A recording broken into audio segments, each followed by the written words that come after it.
तो एक अध्यापक जेकर अपने हकों लिए नहीं लड़ सकता तो वह विद्यार्थियों को सही शिक्षा नहीं दे सकता।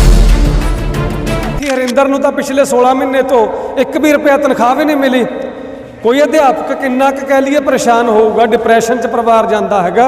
बेइंसाफी लगातार लंबे समय तो होंदी आ रही है 2018 तो। पंजाब के कोने कोने चों सैकड़े अध्यापक छुट्टियां लैके असी DPI दफ्तर दे विच जा बड़े, उन्होंने दफ्तर के मूहरे डेरे लाए। टीचरां नूं रैगूलर भावें कर दिता, पर उस दे विच भी इन्हां नूं डेट ऑफ रैगूलराइजेशन जिहड़ी बाकी अध्यापकों की 1/4/18 थी, इन्हां दी कह लीए लगभग 1 साल बाद इन्हां नूं रैगूलर किया जा रहा बाद की डेट तो।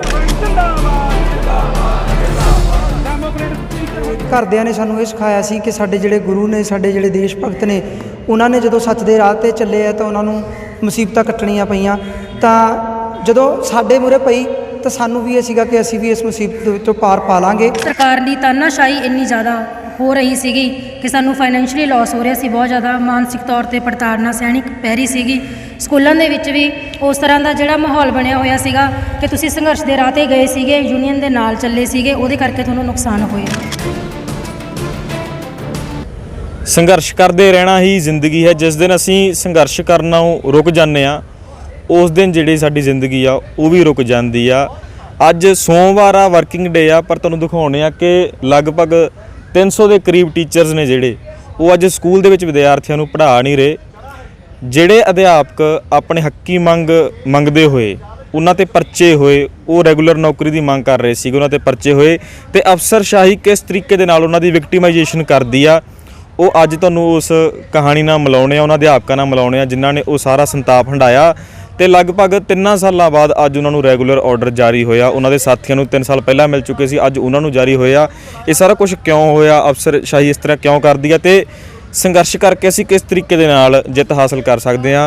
साडे नाल वो अध्यापक ने, उन्होंने मिलावांगे। पहला गल करते हैं हरदीप टोडरपुर जी नाल, जिहड़े कि DMF तो ने। सर, जिहड़ा सारा विक्टिमाइजेशन का मामला होया कित्थों गल शुरू हुंदी है? देखो जी, 2018 दे विच सर्व सिੱਖਿਆ अभियान रमसा आदर्श ते मॉडल स्कूलों के 88-86 अध्यापक सी, उन्होंने सरकार ने रैगूलर करने का फैसला लिया। पर जो रैगूलर कर रहे सी उस समय पंजाब के अध्यापकों का एक बहुत बड़ा अंदोलन खड़ा हो गया, क्योंकि रैगूलर किया पर नाल दी नाल 75 तो 65% तक तनख्वाह कटौती भी नाल की। इस करके तनख्वाह कटौती के खिलाफ लंबी लड़ाई चली। ठीक है, जिन्ना असी मंग करते सी उन्ना नहीं हासिल कर सके, पर कुल मिला के असी काफ़ी हद तक कह लीए उहदे विच प्रवेशन घटाउण च भी कामयाब होए ते सारे दे सारे अध्यापक रैगूलर भी होए। पर जिथे 88-86 दे विचों सारे अध्यापक रैगूलर हो कर दिते गए, पर 2 साडे अध्यापक साथी हरिंदर ते मैडम नवलदीप शर्मा, इन्हां दोनां नूं रैगूलर दे ऑर्डर नहीं दिते गए सरकार वल्लों। जदों जाके दफ्तरां 'च पता किया तां उन्हां ने कहा कि इन्हां दे उत्ते पुलिस केस आ।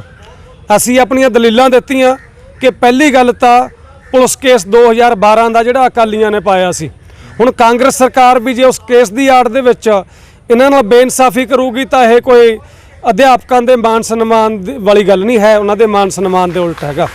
इस करके असी बार बार उस समय के सिक्ख्या मंत्री चाहे OP सोनी होण, बजिंदर सिंगला होण, चाहे उस तो बाद जिहड़े प्रगट सिंह होण जां मौजूदा सिक्ख्या मंत्री मीत हेर तो बाद भी हरजोत बैंस तक कह लीए असी मंग पत्तर दिते, लगातार कह लीए ना मंत्रियों कोले मामला उठाते रहे।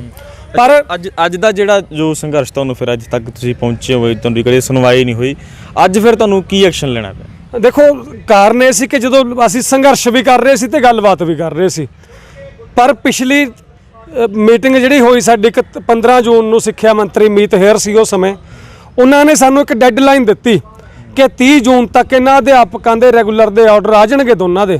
वो डेडलाइन भी जो लंघ गई तो असीं इत्थे आके पता किया, दफ्तर दे विच सानूं जानकारी ये मिली कि सरकार दीयां फाइनांस दीयां प्रवानगियां हो गईयां, DPI दफ्तर का काम पेंडिंग हैगा। असीं इन्हां तो मंग कीती कि तुसीं जल्दी करो, मुड़ के इन्हां नूं 1 हफ्ते का नोटिस भी दिता, क्योंकि साथी हरिंदर नूं तां पिछले 16 महीने तो 1 भी रुपया तनख्वाह भी नहीं मिली। कोई अध्यापक किन्ना क कह लीए परेशान होऊगा, डिप्रैशन च परिवार जाता है। बेइंसाफी लगातार लंबे समय तो होंदी आ रही है 2018 तो। असी ऐलान किया कि फिर जे तुसी 1 हफ्ते दे विच रैगूलर दे ऑर्डर जारी नहीं करोगे ਤਾਂ ਅਸੀਂ ਕੋਈ ਨਾ ਕੋਈ ਗੁਪਤ ਐਕਸ਼ਨ ਇਸ ਦਫ਼ਤਰ ਦੇ ਵਿੱਚ ਕਰਨ ਲਈ ਮਜਬੂਰ ਹੋਵਾਂਗੇ। ਇਸ ਕਰਕੇ ਉਹ ਅਸੀਂ ਹਫ਼ਤਾ ਵੀ ਲੰਘਾਇਆ, 10 12 15 ਦਿਨ ਵੇਟ ਕੀਤੀ, ਪਰ ਜਦੋਂ ਫਿਰ ਵੀ ਆਰਡਰ ਨਾ ਆਏ ਤਾਂ ਅਸੀਂ ਅੱਜ ਗੁਪਤ ਐਕਸ਼ਨ ਨੂੰ ਅੰਜਾਮ ਦਿੰਦੇ ਹੋਏ ਪੰਜਾਬ ਦੇ ਕੋਨੇ-ਕੋਨੇ 'ਚੋਂ ਸੈਂਕੜੇ ਅਧਿਆਪਕ ਛੁੱਟੀਆਂ ਲੈ ਕੇ ਅਸੀਂ DPI ਦਫ਼ਤਰ ਦੇ ਵਿੱਚ ਜਾ ਬੜੇ, ਉਹਨਾਂ ਦੇ ਦਫ਼ਤਰ ਦੇ ਮੂਹਰੇ ਡੇਰੇ ਲਾਏ ਤੇ ਐਲਾਨ ਕੀਤਾ ਕਿ ਜਾਂ ਤਾਂ ਅੱਜ ਇਹਨਾਂ ਅਧਿਆਪਕਾਂ ਦੇ ਆਰਡਰ ਲੈ ਕੇ ਜਾਵਾਂਗੇ, ਨਹੀਂ ਅਸੀਂ ਇੱਥੇ ਹੀ ਪੱਕੇ ਡੇਰੇ ਲਾਵਾਂਗੇ, ਅੰਦਰ ਹੀ ਰਹਾਂਗੇ, ਇੱਥੇ ਹੀ ਲੰਗਰ ਚੱਲੂਗਾ, ਇੱਥੇ ਹੀ ਨਾਉਣ ਧੋਣ ਸਭ ਕੁਝ ਚੱਲੂਗਾ ਜਿਵੇਂ ਦਿੱਲੀ ਮੋਰਚੇ 'ਚ ਚੱਲਦਾ ਰਿਹਾ। ਉਸ ਤੋਂ ਬਾਅਦ ਅਫਸਰਸ਼ਾਹੀ ਹਰਕਤ ਦੇ ਵਿੱਚ ਆਈ, ਪ੍ਰਸ਼ਾਸਨ ਹਰਕਤ 'ਚ ਆਇਆ ਤੇ ਸਾਡੇ ਦੋਨੋਂ ਅਧਿਆਪਕਾਂ ਦੇ ਰੈਗੂਲਰ ਆਰਡਰਾਂ ਦੀ ਸਾਨੂੰ ਕਾਪੀ ਦੇ ਦਿੱਤੀ ਗਈ ਹੈਗੀ। ਅਸੀਂ ਇਸ ਚੀਜ਼ ਨੂੰ ਆਪਣੀ ਪ੍ਰਾਪਤੀ ਸਮਝਦੇ ਹੈਗੇ ਆ ਕਿ ਅਸੀਂ ਬੇਇਨਸਾਫੀ ਦੇ ਖਿਲਾਫ ਲੜੇ, ਉਹ ਅੱਜ ਵਿਕਟਰੀ ਹੋਈ ਹੈਗੀ ਹੈ। ਪਰ ਇਹ ਵਿਕਟਰੀ ਜਿੱਥੇ ਦੇਰ ਨਾਲ ਦਿੱਤੀ ਹੈਗੀ ਸਰਕਾਰ ਨੇ, ਇਹਨਾਂ ਦਾ ਹੱਕ ਦੇਰ ਨਾਲ ਦਿੱਤਾ, ਉੱਥੇ ਨਾਲ ਦੀ ਨਾਲ ਇਹਨਾਂ ਟੀਚਰਾਂ ਨੂੰ ਰੈਗੂਲਰ ਭਾਵੇਂ ਕਰ ਦਿੱਤਾ, ਪਰ ਉਸ ਦੇ ਵਿੱਚ ਵੀ ਇਹਨਾਂ ਨੂੰ ਡੇਟ ਆਫ ਰੈਗੂਲਰਾਈਜੇਸ਼ਨ ਜਿਹੜੀ ਬਾਕੀ ਅਧਿਆਪਕਾਂ ਦੀ 1/4/18 ਤੀ, ਇਹਨਾਂ ਦੀ ਕਹਿ ਲਈਏ ਲਗਭਗ 1 ਸਾਲ ਬਾਅਦ ਇਹਨਾਂ ਨੂੰ ਰੈਗੂਲਰ ਕੀਤਾ ਜਾ ਰਿਹਾ ਬਾਅਦ ਦੀ ਡੇਟ ਤੋਂ। ਇਹ ਜਦੋਂ ਅਸੀਂ ਇਤਰਾਜ਼ ਕੀਤਾ ਤਾਂ DPI ਸਾਹਿਬ ਨੇ ਆਖਿਆ ਕਿ ਆਉਣ ਵਾਲੀ ਮੀਟਿੰਗ 'ਚ ਅਸੀਂ ਪੁਨਰ ਵਿਚਾਰ ਕਰ ਲੈਂਦੇ ਇਸ ਮਾਮਲੇ ਤੇ। ਇਸ ਕਰਕੇ 2 ਤਰੀਕ ਦੀ ਮੀਟਿੰਗ ਅੱਗੇ ਦਿੱਤੀ ਹੈਗੀ, 2 ਅਗਸਤ ਨੂੰ ਅਸੀਂ DPI ਸਾਹਿਬ ਨੂੰ ਮਿਲਾਂਗੇ। ਇੱਕ ਵਾਰ ਸਾਡੇ ਅਧਿਆਪਕਾਂ ਨੂੰ ਰੈਗੂਲਰ ਦੇ ਆਰਡਰ ਮਿਲੇ ਹੈਗੇ ਨੇ, ਇਸ ਜਿੱਤ ਨੂੰ ਅਸੀਂ ਅਗਲੇ ਸੰਘਰਸ਼ਾਂ ਦੀ ਪ੍ਰੇਰਨਾ ਦੇ ਤੌਰ ਤੇ ਲੈ ਕੇ ਜਾਵਾਂਗੇ ਤੇ ਜੇ ਸਾਥੀਆਂ ਦਾ ਜਿਹੜਾ ਤਨਖਾਹ ਵਾਲਾ ਮਾਮਲਾ ਵੀ ਬਾਕੀਆਂ ਦੇ ਬਰਾਬਰ ਨਾ ਹੋਇਆ, ਇਸ ਦੇ ਸੰਬੰਧੀ ਵੀ ਅਸੀਂ ਮੀਟਿੰਗ ਕਰਕੇ ਕੋਈ ਅਗਲੀ ਯੋਜਨਾਬੰਦੀ ਕਰਾਂਗੇ ਜੀ। ਸੋ ਇਹ ਸਾਰੀ ਕਹਾਣੀ ਸੀ ਉਹਨਾਂ ਅਧਿਆਪਕਾਂ ਦੀ ਜਿਹੜੇ ਕਿ ਆਪਣੀ ਹੱਕੀ ਮੰਗਾਂ ਮੰਗਦੇ ਹੋਏ ਜਦੋਂ ਉਹਨਾਂ ਦੇ ਪਰਚੇ ਹੁੰਦੇ ਆ ਤੇ ਫਿਰ ਅਫਸਰਸ਼ਾਹੀ ਵਿਕਟਿਮਾਈਜੇਸ਼ਨ ਕਰਦੀ ਆ, ਅੱਜ ਜੇਤੂ ਹੋ ਕੇ ਉਹ ਇੱਥੇ ਆਏ ਨੇ।